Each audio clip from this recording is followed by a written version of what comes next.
નમસ્કાર દર્શક મિત્રો, હું શીતલ મહેતા ન્યૂઝ ઓફ કચ્છમાં આપનું સ્વાગત છે। આજે તારીખ 18 જૂન 2024।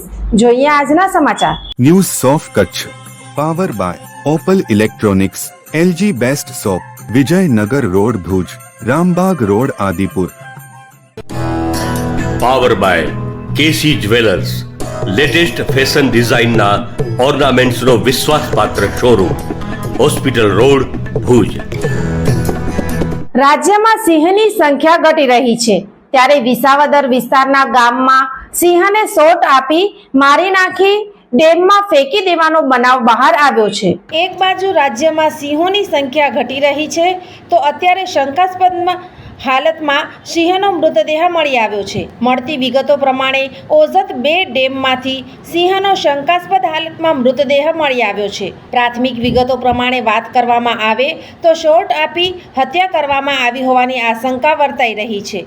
નોંધનીય છે કે મૃતદેહને પીએમ માટે જૂનાગઢ સક્કરબાગ ઝૂ મોકલાયો છે। જાણકારી પ્રમાણે વાત કરવામાં આવે તો જૂનાગઢ નોર્મલ ડિવિઝન અને ગીર પશ્ચિમ વન વિભાગનું આરોપીને પકડવા સંયુક્ત કોમ્બિંગ શરૂ થઈ ગયું છે। નોંધનીય છે કે વિસાવદરના ઘંટિયાળ અને થુબાડાની સીમમાં તપાસ ચાલી રહી છે। આ સાથે નાની મોણપરીના યુવાન ખેડૂત મોહનીશ રેવૈયાની શંકાના આધારે ધરપકડ કરવામાં આવી છે। ઉલ્લેખનીય છે કે વન વિભાગે કોર્ટમાં રજૂ કરતા વિસાવદર કોર્ટ યુવાન ખેડૂતના 3 દિવસના રિમાન્ડ મંજૂર કરવામાં આવ્યા છે। મોહનીશ રવૈયાની ઘંટિયાળની સીમમાં ડેમના કાંઠે જમીન આવેલી છે।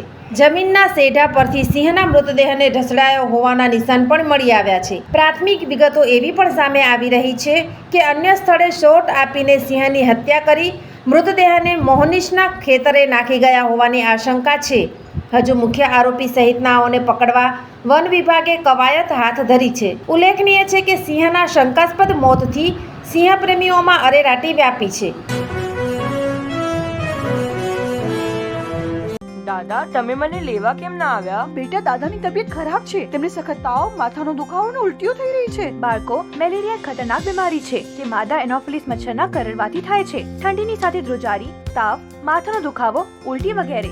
જો કોઈને પણ આ લક્ષણ દેખાય તો તપાસ અને ઇલાજ કરાવવો જોઈએ। આપણે તરત જ સ્વાસ્થ્ય કેન્દ્રે જવું જોઈએ। મેલેરિયાના લક્ષણ હોય તો સરકારી સ્વાસ્થ્ય કેન્દ્રમાં જઈને મફતમાં તપાસ અને સંપૂર્ણ ઇલાજ કરાવો। આ દ્રઢ સંકલ્પ અમારો છે। ભારતની મેલેરિયા મુક્ત બનાવવા છે।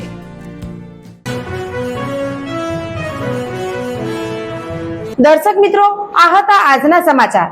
આવતીકાલે ફરી મળીશું। ત્યાં સુધી મને રજા આપશો। નમસ્કાર।